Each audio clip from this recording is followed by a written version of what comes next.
Hello and welcome. In this video I am going to show you how to check the folder permission and the file permission using PowerShell. So first we are going to find the permissions for folder 2. So we type parentheses get-acl space in the full path of folder parentheses dot access and then we hit enter.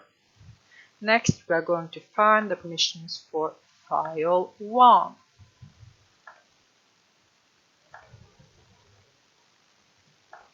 So we type parentheses get-acl space double quotes and then the full path of the file.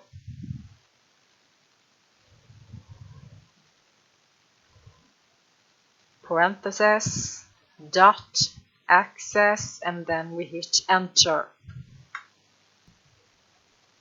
In this video I have showed you how to check the folder permission and the file permission using PowerShell.